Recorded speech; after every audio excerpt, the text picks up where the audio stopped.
오늘 말씀의 제목은 예수 그리스도의 모형인 멜기세덱입니다. 예수 그리스도의 모형인 멜기세덱.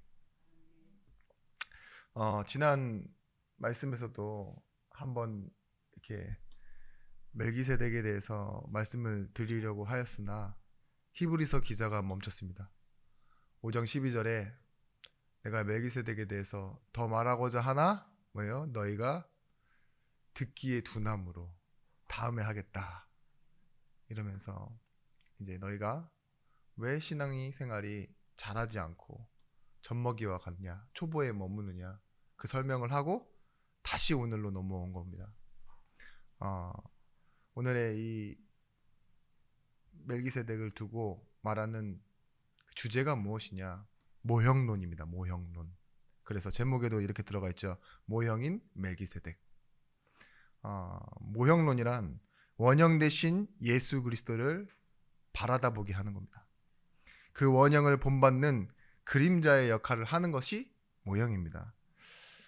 그래서요, 모형은 뭐냐? 진짜는 아니지만 진짜 같아서 결국은 뭐예요? 완성된 것을 이렇다가 생각할 수 있고, 또한 결국은 뭐야? 완성을 바라보고 선택하게끔 만드는 것. 그걸 보고 모형이라고 합니다. 우리가 이렇게 삶을 살아가다 보면은 원형보다는 모형을 볼 때가 더 많아요. 뭐 예를 들면 제가 이렇게 현수막 같은 것도 디자인을 하잖아요. 디자인을 하면 그 현수막 하시는 분이 자기 맘대로 하나만 만들어서 저희한테 딱 보내는 게 아니에요. 여러 개를 만들어 놓고 시안을 한 3-4개 정도 줍니다. 뭐 많이 주는 데는 5개도 주고 10개도 주는데 그 중에서 색깔, 뭐 글씨체, 크기 막 이런 것 중에 제일 마음에 드는 거 하나를 선택하잖아요. 그러면 그게 결과적으로는 이제 최종적으로 픽스돼 가지고 나오는 거죠. 그런 디자인을 우리가 마지막으로 보는 게 뭐냐? 시안 자체를 모형이라고 하는 거예요. 모델하우스에 가면 우리가 막상 살 곳에 지어지지는 않았지만 잠시 지어졌죠. 근데 똑같은 구조로 돼 있고 뭐 우리가 완성되면 이렇구나 하면서요. 이렇게 뭐 A, B, C 결국은 또 우리가 선택을 하는 거예요. 뭐 좀 더 쉽게 얘기하면 푸드코트를 가면 음식들이 있는데 주문하는 데 보면 항상 플라스틱으로 만들어 놨는데 진짜 비슷하게 만들어 놓은 그 있잖아요. 썩지 않는 하지만 항상 있는 그런 걸 음식들을 보고 우리는 뭐 하죠? 입맛을 다시다가 제일 땡기는 걸 고르죠. 그죠? 그런 것처럼 멜기세덱이 뭐라고 말하느냐? 원형 대신 예수 그리스도를 모형으로 나타낸 구약의 대제사장이다. 이렇게 말하고 있는 거예요. 여러분 이 모형이 그림자라고 말하는 이 모형이 얼마나 구약 사상에서 그리고 성경에서는 중요한지 여러분 아셔야 됩니다. 그리고 나에게도 이 성경을 보는 눈이 지금 어떻게 되어 있는지를 확인하실 수 있는 중요한 응답의 시간입니다. 아브라함이 모리아 산에서 이삭을 바치는 사건을 보고 십자가의 모형이라고 얘기해요. 아브라함의 변화와 치유가 아닙니다. 거기서 뭐라고 말하고 있냐? 여호와 이레 하나님이 준비하였다. 이렇게 말해요. 왜 그럴 수 있느냐? 아브라함은 자신의 독자 이삭이 죽어야 하는 그 상황에 뭐예요? 하나님은요? 그 이삭을 대신한 순양을 대신하여 그 자리에 두시고 뭐예요? 그 순양을 통해 그 문제를 해결하였잖아요. 그런 것처럼 너희도 죄로 인한 죽음 그것을 해결할 메시아 그렇지만 이삭처럼 내가 사랑하는 독자를 너에게 보내겠다 하는 모형이자 그림자로 모리아산의 사건을 설명한 겁니다. 광야에서도요 뱀에게 물려 죽을 때 모세에게 하나님이 명령하십니다. 놋뱀을 만들어라. 그리고 장대 위로 올려서 그걸 바라보게 해라. 바라보는 자는 살 것이고 바라보지 않는 자는 죽을 것이다. 근데 여러분 생각해 보십시오. 이게 얼마나 아이러니한 일이고 웃긴 일입니까? 뱀에게 물려 죽는데 뱀을 바라보래요. 뱀 모양을 바라보래. 모형을 바라보라고. 실제 뱀은 아니고. 근데 바라보면 살고 바라보지 않으면 죽는다. 이거 얼마나 웃긴 일입니까? 이에 대해서 예수님께서 이렇게 설명합니다. 요한복음 3장 14절 말씀에 모세가 광야에서 뱀을 든 것 같이 인자도 들려야 하리니. 그 말이 뭘까요? 십자가를 말합니다. 유월절을 지키라 해서 이스라엘 백성들이 계속 유월절을 지켰는데요. 나온 건 한 번이잖아요. 나온 건 아주 조상들이 나온 거지. 430년 동안 독립기념일처럼 우리가 뭐 그걸 맨날 지킵니까? 근데 뭐 하느냐, 그 6월절에 난지 1년이 안 된, 그러면 뭐가 될까요? 거의 대부분 어린 양들이겠죠. 그 중에서도 흠없는 순양을 드려야 하는 제물이 뭐냐, 번제였습니다. 근데 이 번제 또한 뭐라고요? 그 어린 양이 아무 이유도 없이, 흠도 없고 사고를 당한 것도 아니고 가장 이쁜데 그걸 데려다가 이유도 모르게 그냥 주인에 의해서 죽고 쪼개지고 그리고 먹지도 않고 태워버리고, 이게 뭘까요? 그 살아있는 생명의 가치를 가치없게 만들어버리는 이 내용이 사실은 십자가의 모형이라고요. 베드로전서 1장 18절 19절 말씀에 너희가 알거니와 너희 조상이 물려준 헛된 행실에서 대속함을 받은 것은 은이나 금같이 없어질 것으로 된 것이 아니요 오직 흠없고 점없는 어린 양 같은 그리스도의 보배로운 피로 된 것이라. 구원이 무엇으로 받냐? 금 갖다 내고 은 갖다 내서 받는 보상이 아니라고요. 뭐요?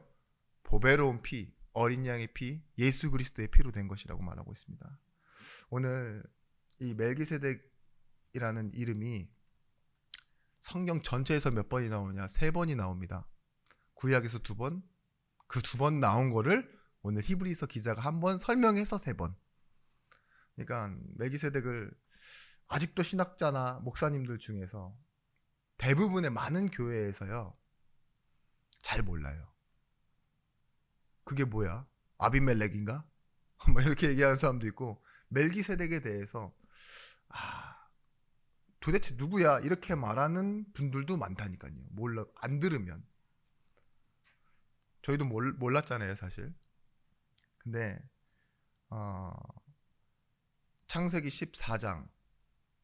14장에서 아브라함이 이 살렘의 왕 그돌라오멜이라는 사람을 이기고 돌아올 때 만난 사람. 근데 이 내용을 설명하기 위해서 제가 금요철 때 미리 24장의 초반부를 말씀드렸습니다. 그게 뭐였냐? 북쪽 4개의 왕을 통합한 그돌라오멜이 남쪽 연합과 싸우는데 이 남쪽 5개 연합과 싸워서 북쪽 왕 그돌라오멜이 승리를 해요. 그 승리하고 올라가다 보니 소돔과 고모라에 누가 있습니까? 아브라함의 사촌 롯이 있는 거죠. 그래서 그 가족들을 잡아가고 재물은 다 빼앗아서 갔어요. 그 말을 듣고 아브라함이 어떻게 하느냐? 집에서 키우던 가병 318명을 데리고 싸우러 갑니다. 근데 이 사건이 얼마나 놀라운 사건인지를 2가지 측면에서 말씀드리자면, 하나는 아브라함이 여러분 아시다시피 그렇게 용감한 자가 아니에요. 이 내용을 앞에 보시면은 좀 비겁하고 거짓말도 하고 살기 위해서 이렇게, 그죠? 속이기도 하고 그런 사람인데, 그 한순간 그 선택으로 인하여 자신이 지금까지 쌓아왔던 모든 커리어를 잃어버릴 수도 있는 상황인 거예요. 생명이 끝날 수도 있다고요, 아브라함 입장에서는. 근데 롯을 살리러 구하러 갑니다. 더 웃긴 건 뭐냐? 북쪽 4개의 연합의 왕인 그 그돌라오멜이라는 사람이 그렇게 쉬운 사람이 아니에요. 이미 남쪽의 5나라 연합을 이기는 만큼 있죠. 지도력도 있고 싸움도 잘하는 사람인데 누가 이기게 하시냐고요. 하나님이 이기게 하시는 거죠. 아브라함이 이걸 체험하고 돌아오는 길에 누구를 만나냐? 멜기세덱이라는 사람을 갑자기 만납니다. 그리고 뭐 하느냐? 자신이 있는 것 11조를 드리고 축복을 받아요. 이 내용이 별거 아닌 것 같지만 유대인들이 이 얘기를 듣는 때는요 근간이 흔들리는 거예요. 신앙의 근간이. 왜냐? 원형을 보기 때문에. 이제까지는 수많은 모델이 제시돼서 자기의 선택으로 살고 있는데 오늘 히브리서 기자가 히브리인들에게 뭘 말하고 있냐? 기준과 중심과 근간을 흔드는 원형을 보여주기 시작했다니까요. 여러분, 오늘 우리에게 이 멜기세덱이 어떤 의미입니까? 예수 그리스도가 어떤 의미입니까? 이걸 찾아내시는 여러분 응답의 시간이 되시길 바랍니다.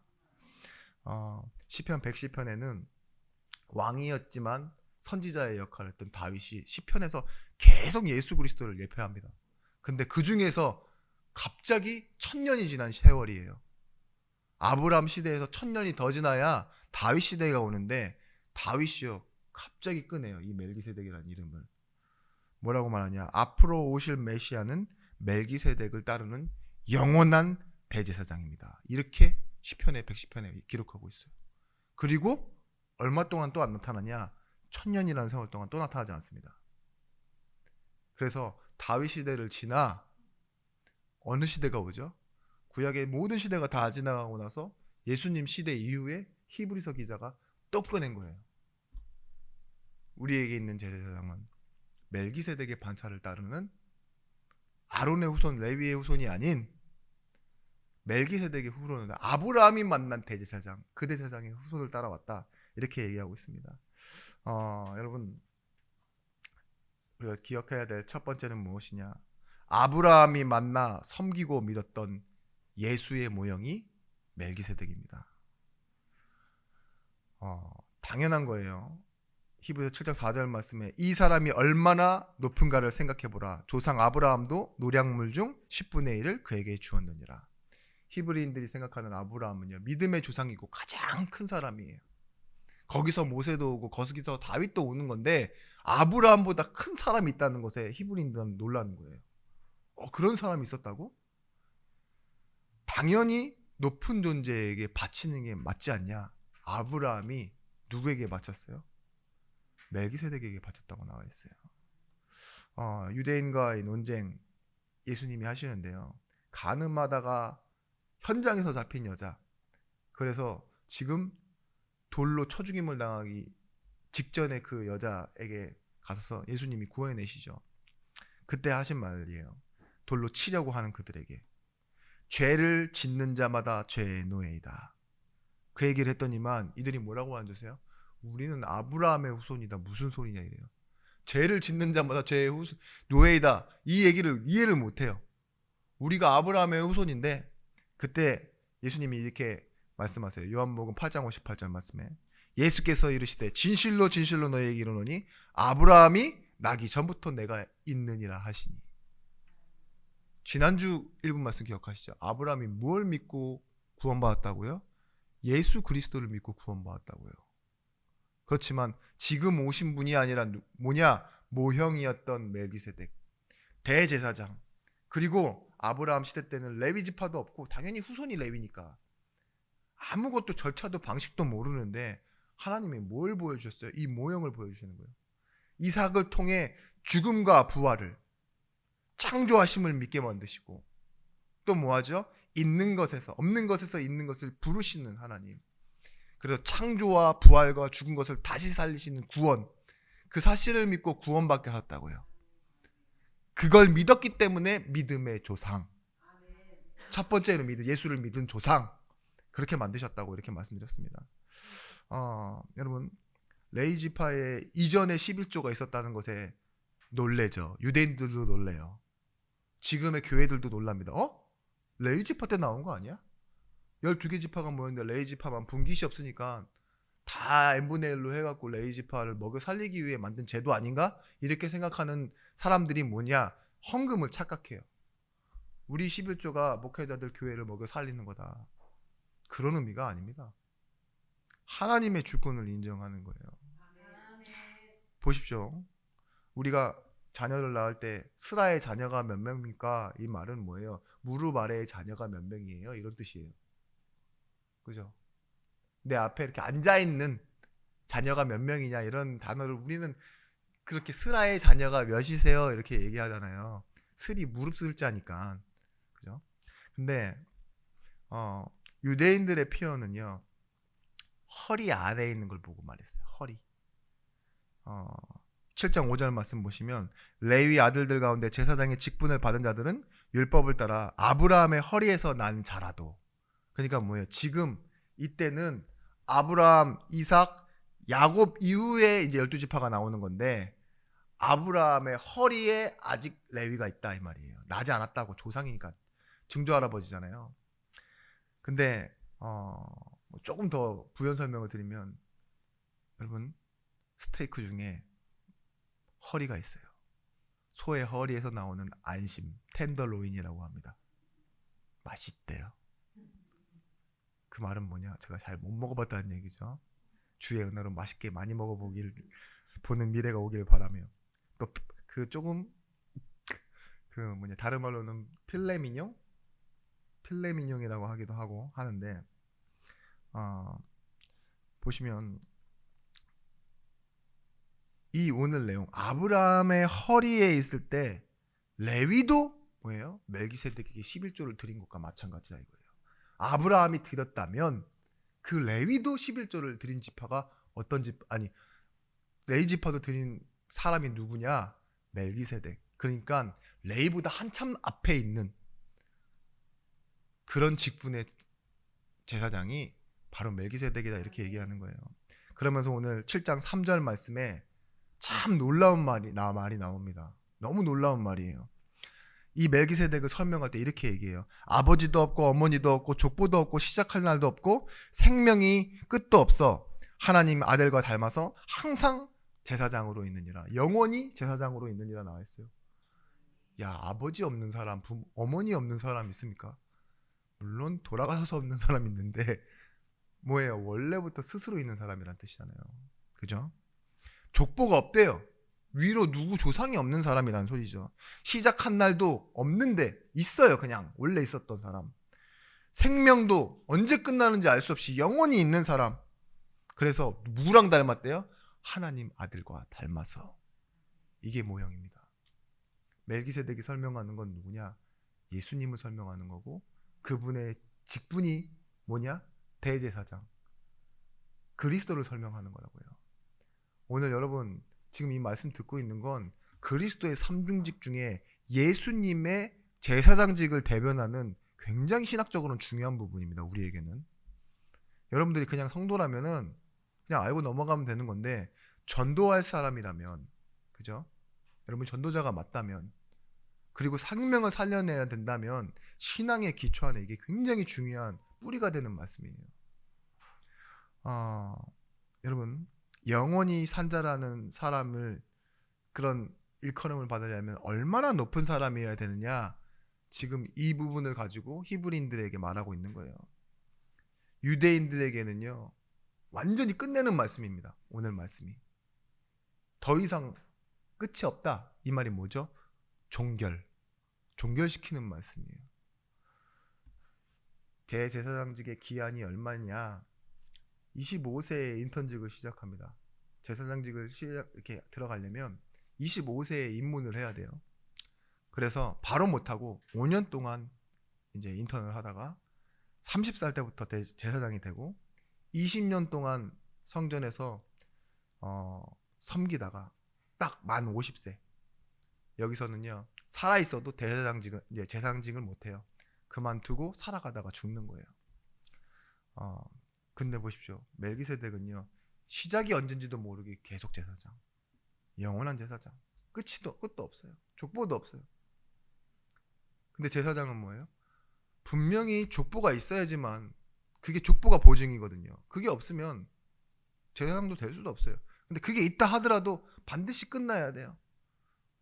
그죠? 자기 제사를 해야 되고 그런 가운데 영원한 대제사장으로 지금 오셨다고 말하는 거예요. 두 번째 기억해야 될 것은 뭐냐? 이 멜기세덱은요 예수 그리스도를 말하는 것이라 했지 않습니까? 축복을 부었던 존재입니다. 아브라함에게. 우리에게도 예수 그리스도가 누구예요? 축복하시는 분이죠. 이분의 이름을 의와 평강의 왕이라고 말합니다. 히브리서 7장 7절 말씀에 논란의 여지 없이 낮은 자가 높은 자에게 축복을 받느니라. 멜기세덱이 축복을 아브라함에게 했어요. 그러니까 멜기세덱이 더 높은 자예요. 아브라함보다. 유대인들이 가지고 있었던 의구심이 사라지는 메시지가 이겁니다. 축복을 받았다라는 거. 그 멜기세덱의 이름의 뜻이 뭐냐? 말기 체테크라는 원어를 가지고 있는데요. 말키, 멜렉이라는 뜻은 왕이라는 뜻이고요. 세덱, 이 뜻이 뭐냐? 의예요, 의. 라이처스니스, 의. 그러니까 뭐냐? 의의 왕. 그분이 어디에 계시냐? 살렘. 다른 말로는 살롬. 평강의 왕. 의의 왕이자 평강의 왕. 왕이 지금 누구라고요? 제사장까지 하고 있는 거예요. 예수 그리스도가 누구십니까? 예, 그쵸. 만왕의 왕이시고 만주의 주 되시고, 하나 더 있죠. 길 대신 선지자 되시고. 뭐예요? 단번에 자기가 제물도 되시면서 제사장이 되셔서 죄를 끝낸 삼중직, 그리스도의 삼중직이라고 합니다. 선지자, 제사장, 왕. 근데 멜기세덱이 뭘 말하고 있습니까? 선지자요, 제사장이요, 왕이라고. 이런 사람이 아무도 없었습니다. 성경에, 구약에. 왕이면 왕이고, 그래도 기름 부음 받고, 선지자도 기름 부음 받고, 제사장도 기름 부음 받는데 왕이면서 대제사장. 근데 하나님의 아들의 형상을 닮은 사람 없었어요. 그분이 누구십니까? 하나님이 미리 만들어 놓으신 모형, 예수 그리스도를 말합니다. 이사야 9장 6절 말씀에 이는 한 아이가 우리에게서 낳고 한 아들은 우리에게 주신 바 되었는데 그의 어깨에는 정사를 메었고 그의 이름은 기묘자라 모사라 전능하신 하나님이라 영존하시는 아버지라 평강의 왕이라 할 것임이라. 평강의 왕이신 분이 예수 그리스도 멜기세덱이었습니다. 이사야 11장 1절에서부터 5절 말씀에 이새의 줄기, 그러니까 이새는 다윗의 아버지죠. 근데 이분이요 공의로 세상을 통치하는 왕이시다 이렇게 말하고 있어요. 이사야에서 9장에서. 지금 말씀을 전하다 보니까 잠깐 생각이 나는 내용인데요. 예수님이 지파가 어디입니까? 유다 지파예요. 네. 그래서 예수님이 부정당한 것도 있어요. 유대인들이 인정하는 제사장은 누굽니까? 레위 지파여야 돼요. 죄를 해결한다고 하니까 예수님에게 돌 던지려고 하는 그 이유가 뭔지 아세요? 유다 지파잖아요. 레위 지파가 해야 되는 일을 족보도 없는 게 와가지고 어디 목수의 아들인데, 그죠? 어디서 왔다고? 나사렛? 장난치나 이래가지고 돌을 그냥 진짜 있는 돌을 다 집어갖고 던지려고 했는데 보세요. 예수님이 어떤 분이시죠? 족보를 따라오시는 분이 아니라고요. 근데 분명히 약속이 뭐예요? 믿음의 지파, 유다 지파로 오시기로. 베냐민 지파라는 왕족의 지파로 오는 것도 아니에요. 갈렙이 누구의 지파였습니까? 유다 지파였죠. 그죠? 다윗이 누구의 지파였어요? 유다 지파였어요. 그래서 다윗의 후손이신 예수 그리스도 마태복음에 분명히 얘기하고 있지 않습니까? 이 시편 85편 10절 말씀에 인애와 진리가 같이 만나고 의와 화평이 서로 입맞췄으며, 여기서도 의를 얘기합니다. 의와 평강의 왕, 화평. 근데 그걸 뭐라고 얘기하느냐? 의와 평강이 만나는 자리, 십자가를 말하는 거예요. 의와 평강이 만난다? 이해되십니까? 하나님은 반드시 원칙대로 죄를 벌하시는 분입니다. 그게 공의의 하나님이에요. 근데 그 원칙대로 뭐예요? 반드시 죽어야만 끝나는 문제를 하나님의 사랑 자기 아들로 그 자리에서 만나게 하세요. 거기가 뭐냐? 십자가예요. 그래서 의와 공의와 하나님의 사랑이 만나서 손잡는 장소를 십자가라고 합니다. 사랑도 완벽하게 나타내시고 하나님의 심판도 완벽하게 이루시는 자리, 십자가. 이율 배반의 문제라고 해요. 이거는 말도 안 된다. 그런데 십자가는 여전히 영원히 하나님의 사랑이요, 하나님의 심판입니다. 그래서요, 이 히브리서가 쓰여질 때 가장 흔들렸던 부분이 언제냐? 교회를 떠나려고 하는 유혹들이 있었잖아요. 히브리인들이 너무나도 어려움이 오니까. 근데 여러분, 오늘도 여러분들은 그런 유혹이 없다라고 생각하지 마세요. 내 선택에 의해서 나오고 안 나오고가 아니라 여러분들도 이미 그런 유혹에 계속 시달리고 있는데 그게 돈 문제처럼 보였던 것뿐이고 가족 문제처럼 보였던 것뿐이고 내 의지와 내 믿음이 없는 것처럼 내 믿음의 뿌리가 없었던 것처럼 느낄 뿐인데 오늘 이 말씀은 우리에게 동일합니다. 예수께서 나의 왕으로 믿어지느냐, 나의 길을 밝히시는 선지자로 믿어지느냐, 내 문제를 해결하신 대제사장으로 믿어지느냐, 이게 믿어진다면요 지금 그 핍박을 이겨내고 유혹을 넘어선 히브리인들과 우리와 다르지 않아요. 오늘 21세기를 살아가는 우리에게 이 대제사장이신 예수 그리스도를 믿는다는 건 어떤 의미입니까? 세 번째입니다. 원형 되신 예수 그리스도를 믿는다라는 것, 다른 말로는 똑같은 말입니다. 종교 생활로 돌아가지 않는다 이 말이에요. 다시는 여러분들이 예수 믿고 종교 생활하면 안 됩니다. 예수님은 십자가에서 모든 죄를 끝냈다 이 말을 믿는 게 그분이 대제사장이라는 걸 우리가 믿는 거예요. 우리가 아직 해결해야 될 문제를 남겨놓지 않으셨어요. 그래서 여러분 내 문제는 뭐예요? 죄 문제는 끝났다. 완전히 끝났다. 여기서 말하는 문제는 원죄의 문제를 말합니다. 하나님 떠나있던 그 죄의 상태가 끝났다는 거예요.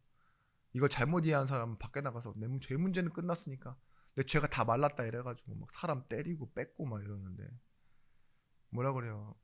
뭐 예수 믿는 재판장, 예수 믿는 뭐 운동선수도 있듯이 난 예수 믿는 깡패다 막 이러는 사람도 있잖아요. 말이 안 되는 거예요. 이웃 사랑, 하나님 사랑, 거기서 어떻게 그런 예수 믿는 깡패가 나올 수 있겠습니까? 그죠? 잘 몰라서 그런데 여러분 이 유대인들이 가장 익숙했던 종교 생활이 뭐냐? 성전 제사입니다. 어린 양을 데려가서 대속제일 날 1년에 한 번이지만 이 어린 양을 자기가 직접 잡아요. 소리 내는 양을 잡아서 생명을 끊고 반으로 갈라놓고 피를 보고 그리고 뭐예요? 태우고 이거를요 제사장이 도와줄 뿐 자기가 다 해야 돼요. 양을 데리러 가는 순간부터 저는 찝찝할 것 같아요. 이게 얼마나 비싼 양인데 구워 먹으면 얼마나 맛있는데 양고기 뿐만 아니라 진짜 재산이잖아요. 그리고 단 1년이라도 얼마나 정이 들었겠습니까? 새끼 양이 귀엽잖아요. 그죠? 그 양을 끌고 가는 이유가 더 중요해요. 내 죄를 대속하기 위해서. 그런 종교생활 한번 해보십시오. 마음이 나올 때는요 슬프지만 아주 후련할 겁니다. 다 끝났다 이런 생각 들 거예요. 안 그렇겠습니까? 완벽하게 포기해버리는 순간인데 야 죽어서 죄가 되는 걸 보면 뭐 다시 살아온다는 생각할 거예요. 야 그래 내가 오늘 한번 진짜 제대로 된 플렉스를 한번 했구나 이런 생각도 들 거예요. 아마 진짜 말 그대로 죽 서서 개 준 거랑 마찬가지잖아요. 이 말은 좀 심한가요? 근데 그만큼 자기에게 있는 걸 확 날려버려 보면 그쵸? 사람이 이 인생이 지경이 달라진다니까. 근데 여기에 이렇게 말하는 거예요. 더 이상 성전으로 가서 재물을 잡을 필요 없다. 왜냐? 예수님이 우리의 재물이다. 더 이상 이 재물을 가지고 지성소로 대제사장이 들어갈 필요 없다. 왜냐? 선두주자 예수께서 먼저 들어가셔서 완전히 들어가 버리셨으니까 다시 나오지 않는 끝을 내셨다 이거예요. 그래서 우리는 뭐예요? 그의 부르심에 힘입어 우리도 따라 들어간다. 함께 간다. 이게 우리의 신앙입니다. 제도가 뭐냐? 우리가 눈으로 보고 만지는 것 그런 것들이 체험하는 것들이 제도예요. 여러분 우리는 뭘 알아야 되느냐? 교회를 통해서 일하시는 하나님의 역사를 아는 겁니다. 예수 그리스도가 지금 우리를 위해 살아계시기에 일하고 계시다. 그게 성전 제사보다 더 중요한 거예요. 우리는 막 뭐예요? 내가 뭔가를 하고 안 하면 무너지고 사람은 움직이고 난 가만히 있는 것 같고 이렇게 느껴지십니까? 믿음은 그게 아닙니다. 하나님이 준비하셨고 지금 나와 함께 하시고 그 일하시는 그것으로 나를 뭐예요? 인도해 가신다. 이 사실을 믿는 겁니다. 여러분 눈에 보여야지 쫓아가지 손에 잡혀야 만져지지 하는 그런 생각을 유대인들이 하고 있어요. 히브리인이. 왜냐면 좀 그리운 거야. 막상 예수 믿고 다 끝났다고 하지만 이제까지 해왔던 생활들을 보세요. 직접 다 눈으로 만져지고 손에 잡혀지는 행동들을 해왔잖아요. 그죠?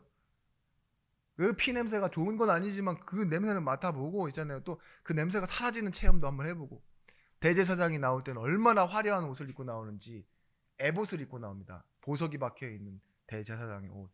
이걸 한번 딱 눈에 보면은요 정화가 돼요. 천국은 저런 곳이다. 한번 간접적으로 체험도 한번 해보고 얼마나 멋있습니까? 여러분, 지금 큰 교회가 문제다, 작은 교회가 문제다 이렇게 말하고 싶지 않은데, 큰 교회에 가보면요 굳이 말씀 안 들어도 살만한 시스템이에요. 왜냐? 성가대가 찬양하잖아요.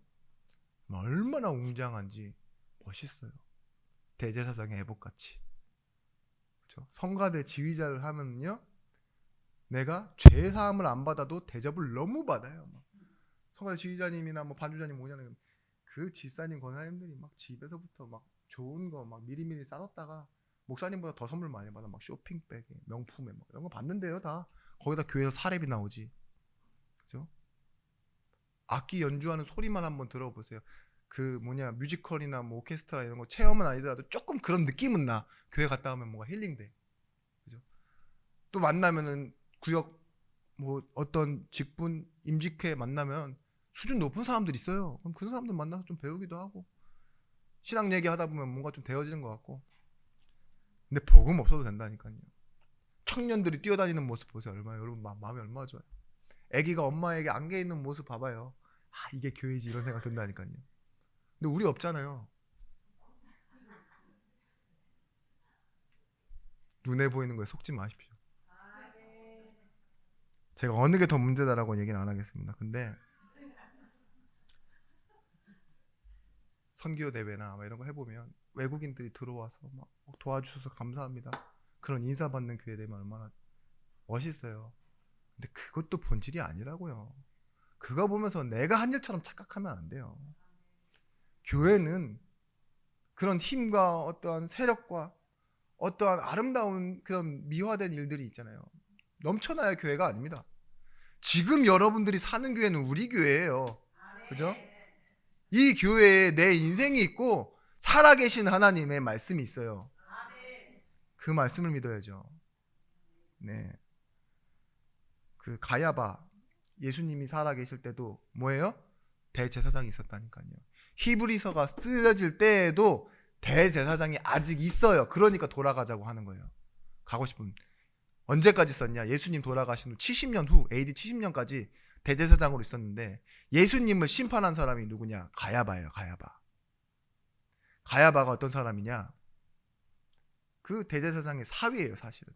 원래는 제사장은 진짜 레위 가문에서 족보로만 되어질 수 있는 건데 로마에게 침략당하고 나니까요 좀 변하기 시작했어요. 제도가. 이 로마에 의해서 임명되기도 하는 대제사장으로. 그죠? 언제든지 로마가 내려와 이러면은 그만둬야 하는 그런 뭐예요? 뽑히고 그래서 로비도 하고 대제사장을 하고 싶다고 그런 식으로 해서 막 얼마든지 바꾸면 바꿀 수 있는 사람이 바꿀 수 있는 제도가 돼버렸다니까요. 그러니까 회의감이 들죠. 안나스 그리고 가야바 여기에 심판을 받고 예수님이 빌라도 앞에 서게 됩니다. 성경에 그렇게 기록되어 있어요. 그런데요 가야바는요 예수님 죽으신 후에도 베드로와 요한을 체포해서 사도들을 핍박했습니다. 그게 지금 그 히브리서에 나온 그때의 성도들이 보고 있던 대제사장들의 역할 그리고 만행이었죠.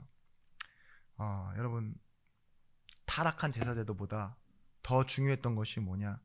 영원한 반차를 쫓은 우리의 대제사장이 하나님이 되신다. 그래서 다른 대안이 있는 것이 아니에요. 무엇이 있냐? 구속사의 흐름을 따라 들어오신 그 예수 그리스도, 멜기세덱의 반차를 따라오신 그 예수 그리스도를 믿음으로 우리는 세상을 이기고 나를 이기고 제도를 이긴다. 이거를 히브리서 이 성도들에게 말하고 있는 겁니다.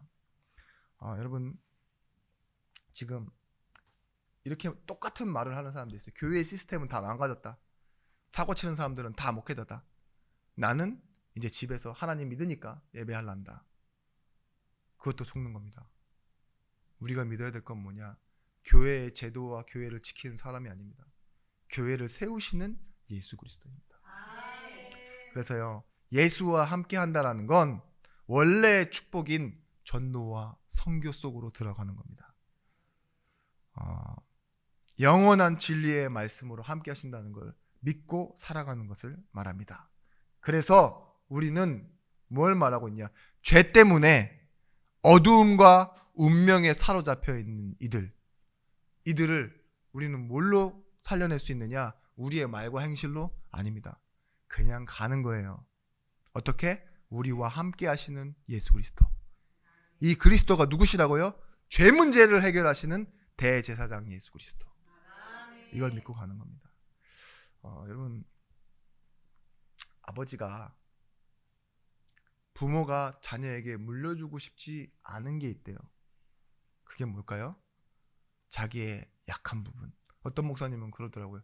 자기 사랑이 나는 것 때문에 이 모습 때문에 치열이 다 망가졌다고. 근데 내 자녀도 그걸 닮아가지고 치열이 다 망가진 상태로 나온다고. 사랑니가 막 옆으로 밀어가지고 빨리 뽑아줘야 되고 뭐 이러는데. 그쵸? 근데 장애인들 얘기 들어보셨죠? 혹시 장애인들이 비장애인과 결혼 못하고 장애인들끼리 결혼하게 될 때는요, 제일 걱정하는 게 뭐냐? 자기 자녀도 장애를 똑같이 유산으로 물려받고 태어날까봐. 농아에게서 농아 나고 뭐 이런 거 있잖아요. 뭐 이런 것들, 뭐 지체장애나 뭐 뇌에 있는 그런 문제들, 그런 걸 닮아 태어날까봐 엄청 걱정한대요. 그러면서도 뭐하냐? 낮춰. 사랑하기 때문에. 인간의 제사장, 다른 말로는 우리의 신앙의 모습은요, 여러분, 안 좋은 것도 유산으로 내릴 수밖에 없어요. 우리가 선택해서 그런 게 아닙니다. 레위 지파를 통해서 제사장이 세워지고 이래도 결국 뭐예요? 죄인이라니까요. 또 제사하고 돌아오고 반복해야 되는, 그게 종교생활 아닙니까? 그래요. 우리가 끊어내야 될 것은 뭐냐? 이제 우리가 하는 행동이 아니라 우리의 주 예수 그리스도께서 오셨다. 그분이 우리의 죄 문제만 해결하는 것이 아니에요. 성경에서 뭐라고 말하고 있냐? 저주와 재앙, 지옥의 권세를 완전히 끊어내는 그분 대제사장으로 오셨다. 1년치만이 아닙니다. 뭐예요? 영원한 저주에서 끊어내고 영원한 하나님 나라의 운명의 길을 바꾸셨다. 이를 믿고 나아가는 겁니다. 그래서 결론은 무엇이냐? 히브리서 4장 16절의 말씀입니다. 우리가 어떻게 하면 되느냐? 끝내고 가는 겁니다. 그러므로 우리는 긍휼하심을 받고 때를 따라 돕는 은혜를 얻기 위하여 은혜의 보좌 앞에 담대히 나아갈 것이라. 이 말은 뭐냐?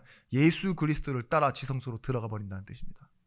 원래 들어가면 죽는 곳인데 우리는 뭐예요? 이것이 우리가 사는 생명의 길이에요. 우리를 찾는 생명의 길이라고요. 그래서 뭐예요? 따라가신 선두주자 예수 그리스도를 따라 또다시 오늘 여러분의 인생이요, 말씀을 따라 들어가시면 돼요. 그게 뭡니까? 오늘 교회로 오는 예배의 발걸음이고, 혼자 있을 때는 기도를 통해 예수 이름 부르는 거예요. 그게 뭐냐? 지성소로 들어가는 겁니다. 지성소는 뭐 하러 가는 거죠? 재물을 왜 들고 가요? 예? 끝내러 가는 거죠. 끝내러. 그래서 여러분, 예배 이후에 여러분들은 이렇게 또다시 확신하는 거예요. 끝났다. 더 이상 문제 없다. 그래서 답을 냈다. 그렇게 말씀하시고, 그 말씀이 여러분의 그냥 고백이 아니라 실제이고, 여러분들은 여기서 뭐예요? 힘을 얻는 겁니다. 요한일서 3장 8절 말씀에 예수 그리스도는 왕이라고 말해요. 사단의 일을 멸하신, 하나님의 아들이 오신 것은 마귀의 일을 멸하려 하심이라. 시편 33편 8장 11절 말씀에 그가 말씀하심에 이루어졌으며 명령하심에 경고히 섰도다. 말씀하신 것이 이루어지고 명령하신 것이 세워진대요. 11절 말씀, 여호와의 계획은 영원히 서고 그의 생각은 대대에 이르리다. 말씀이라는 것이 무엇입니까? 지금 오늘 우리에게 성취되어지는 말씀 아닙니까? 세상을 창조한 하나님의 말씀입니다. 그분이 누구시냐? 내가 곧 길이요 진리요 생명이니 하는 선지자 되신 거예요. 그분이 오늘 말씀처럼 모형이 아닌 원형, 이 대제사장이신 예수 그리스도입니다. 완전히 죄를 끝내신 분이라고 말하고 있습니다. 히브리서 9장 12절 말씀, 염소와 송아지의 피로 하지 아니하고 오직 자기의 피로 영원한 속죄를 이루사 단번에 성소에 들어가셨느니라. 그리스도께서 단번에 죄를 위하여 죽으사 의인으로서 불의한 자를 대신하셨으니 이는 우리를 하나님 앞으로 인도하려 하심이라. 육체로는 죽임을 당하시고 영으로는 살리심을 받으셨으니. 여러분, 제가 왜 이렇게 끝내라 말을 말하느냐? 우리가 아무리 정직하고 노력해서 살아도 뭐예요? 우리의 후대들은 또 똑같이 리셋해서 시작하는 거예요. 우리 몇 주 전 우리 교회에서 이렇게 부모님들끼리 얘기하는 걸 봤어요. 자녀들에 대한. 근데 듣는데 참 속상하더라고요. 왜냐? 너무 솔직하게 얘기하셔. 내 안 좋은 부분만 닮아서 라고 얘기하시면서 내가 잘못 키워서 라고 얘기하시더라고요. 놀라셨죠? 안 듣는 줄 알았을 겁니다. 근데 저 다 듣고 있었습니다. 근데 뭐예요? 그래요. 그것만이 아니에요. 하나님이 그렇게 주셨어요. 근데 불가항력이에요. 내가 그래서가 아니에요. 나를 닮아 태어나는 것도 맞고 내 능력 안에 살아가는 건 맞지만 그 인생은 누가 구원하셔야 되느냐? 답은 하나예요. 예수 그리스도가 아니면 구원할 수 없어요. 그래서 여러분, 우리는 좋은 것을 남기고 싶어도 남길 수 없는 그런 존재이지만 내가 예수를 믿고 예수와 함께 한다는 이 사실은요, 내 현장에 지금 생명의 빛이 비춰지고 있다는 거예요. 나를 향한 하나님의 계획이 있다는 거예요. 혹시 하나님의 은혜가 있다면 이들을 살릴 기회가 우리에게는 있다는 겁니다. 아예 기회조차도 없는 사람이 있는데 하나님이 혹시 나와 함께 하시면, 그죠? 그 기회 속에 여러분들이 살아가고 있기 때문에 뭐 하라시고요? 뭐 하라시고? 뭐 하시라고요? 네. 이런 데서만 웃으시는 이상한 변태 같은 분도 계시는데 자, 저는 사랑합니다. 네. 우리는 말씀을 따라가는 겁니다. 네. 은혜의 보좌 앞에 담대히 나아갈지라. 이 말, 다른 말로는 뭐냐? 끝내러 들어가십시오. 기쁨을 얻기 위해, 은혜를 받기 위해가 아닙니다. 끝내러 가는 겁니다. 우리 권사님들